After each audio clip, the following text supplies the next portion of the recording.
ربنا ظلمنا أنفسنا من الخاسرين ربنا تغفر لنا ذنوبنا وكفر عنا سيئات وأخذنا إن نسينا أو أخطأنا ربنا لا إلا كون সারা দেশ অত্যন্ত ভ্রান্তের এলা ওই কুচুক্তি দলের ওই কাপুরুষের এলা মুসলমানদের উপরে আঘাত এনে ইয়া রব্বুল আলামিন ইয়া আরহামার রাহিমিন ইয়া রব্বুল আলামিন দেশের বয়সে আল্লাহ দেশের জন্য অনেক কিছু করার আল্লাহ অনেক সত্যাই আল্লাহ কোন সংগ্রামী ব্যক্তিত্ব তৈরি হোক আল্লাহ আপনি তাকে ক্ষমা করেন রব্বুল আলামিন ভাবে সদালাপি ছিলেন রব্বুল আলামিন আমি ঈমানের উপরে অটল আল্লাহ দেশপ্রেমিক আল্লাহ লক্ষ্য রব্বুল আলামিন আরহামার রাহিমিন সকল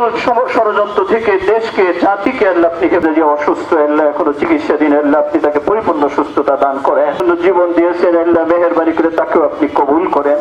আসলে ওসমান হাদির এই মৃত্যু সমগ্র বাংলাদেশকে নাড়া দিয়েছে। আমরা তো তার বাইরে কেউ না, আমরা ব্যতিক্রম না। আমাদের প্রথম চাওয়া হচ্ছে এই নির্মম হত্যাকাণ্ডের সাথে এর পেছনে যারা জড়িত দ্রুততম সময়ের মধ্যে সরকারকে তাদেরকে চিহ্নিত করতে হবে এবং যে কোনোভাবেই আসলে তাদেরকে আটক করে ন্যায় বিচার প্রতিষ্ঠা করতে হবে। এটা হচ্ছে প্রথম চাওয়া এবং এই ধরনের ঘটনার পুনরাবৃত্তি যেন আর বাংলাদেশে কখনোই না ঘটতে পারে এটা সরকারগুলোকে নিশ্চিত করতে হবে। সবচাইতে বড় ব্যাপার ওসমান হাদির এই জীবন থেকে আমাদের সকলকে, সকল রাজনৈতিক কর্মীদেরকে আসলে শিক্ষা নিতে হবে